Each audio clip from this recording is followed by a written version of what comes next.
तो दोस्तों मैं आप सभी के लिए लाया हूँ एक नई बायोलॉजी की क्वेश्चन सीरीज़ जो आपके आने वाले कॉम्पिटिटिव एग्ज़ाम्स के लिए बहुत ही हेल्पफुल होंगे। तो चलिए दोस्तों शुरू करते हैं। आज का पहला क्वेश्चन है, the central wild life board was established in. जो सेंट्रल वाइल्ड लाइफ बोर्ड है वो कब इस्टेब्लिश्ड हुआ था?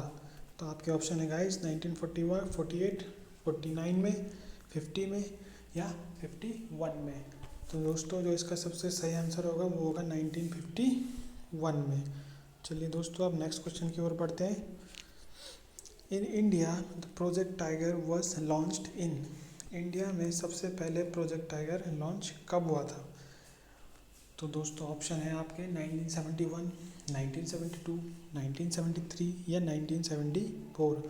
तो दोस्तों जो इसका सही है उसका सबसे सही आंसर है वो है 1973 में। चलिए दोस्तों नेक्स्ट क्वेश्चन की ओर बढ़ते हैं। For the first time amendment of the wild life protection act 1972 was done in. जो वाइल्ड लाइफ प्रोटेक्शन एक्ट था 1972 का, वो सबसे पहले अमेंडमेंट कब हुआ था उसका?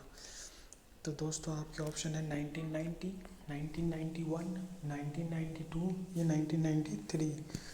तो दोस्तों जो इसका सबसे सही आंसर है वो है 1991 में।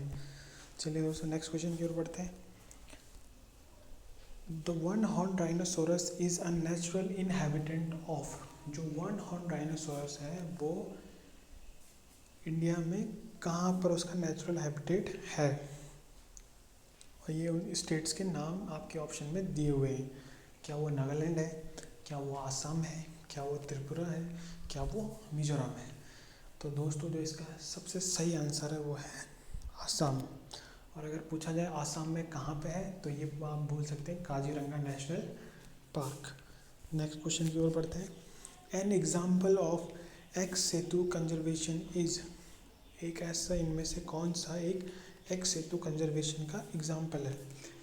आगे बढ़ने से पहले दोस्तों मैं आपको बता दूं कि इन सेतु और एक्स सेतु कंजर्वेशन होता क्या है। इन सेतु कंजर्वेशन में हम किसी भी स्पीसीज़ को उसके नेचुरल हैबिटेट में उसका ग्रोथ एंड डेवलपमेंट कराते हैं। और वहीं जब हम एक्स सेतु की बात करें तो हम उसके नेचुरल हैबिटेट से बाहर उसका ग्रोथ एंड डेवलपमेंट कराते हैं। तो उस हिसाब से इसका सही आंसर होगा सीड बैंक। क्या होगा दोस्तों इसका सही आंसर? Seed bank. चलो अब नेक्स्ट क्वेश्चन की ओर बढ़ते हैं। Growth of lichens on tree indicates. जो ग्रोथ होती है लाइकन्स की वो ट्रीज पे क्या इंडिकेट करती है? आपके ऑप्शन है that the trees are heavily infested, that the trees are very healthy, that the location is not polluted और द लोकेशन इज पोल्यूटेड। तो गाइस जो इसका सही आंसर होगा वो होगा location is not polluted. Lichens जो होती है वो पोल्यूशन का इंडिकेटर होती है। तो जो लाइकेंस होती है वो ये चीज़ बताती है कि वो लोकेशन जो है वो पोल्यूटेड नहीं है। चलो नेक्स्ट क्वेश्चन की ओर बढ़ते हैं। Red list of species is published by. जो रेड लिस्ट होती है स्पीसीज की उसको पब्लिश कौन करता है? तो आपके ऑप्शंस हैं WWF, IUCN, UNEP या FRI। तो दोस्तों जो इसका सही आंसर है वो होगा IUCN। अब जो ये रेड लिस्ट होती है दोस्तों ये क्या होती है? ये एक तरह की किताब होती है जिसमें कि आपके अलग अलग स्पीसीज़ की लिस्टिंग होती है। कौन वनरेबल कैटेगरी में है, कौन इंडेंजर्ड कैटेगरी में है या कौन क्रिटिकल है और कौन क्रिटिकली इंडेंजर्ड है। ऐसी इनकी स्पीसीज़ की लिस्टिंग होती है जो इन सब कैटेगरीज में आती हैं। तो दोस्तों जो IUCN है इसका फुल फॉर्म होता है international union for conservation of nature.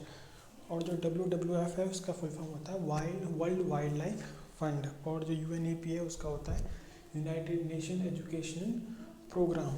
And FRI is Forest Research Institute. चलिए दोस्तों नेक्स्ट क्वेश्चन की ओर बढ़ते हैं।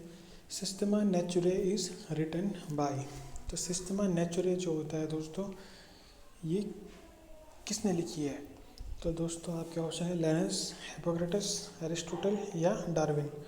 तो दोस्तों जो इसका सही आंसर है वो होगा लिनस। चलिए दोस्तों नेक्स्ट क्वेश्चन की ओर बढ़ते हैं। Binomial nomenclature was first time issued in. जो बाइनोमियल नोमेनक्लेचर था वो सबसे पहले किसने कब इश्यू किया था?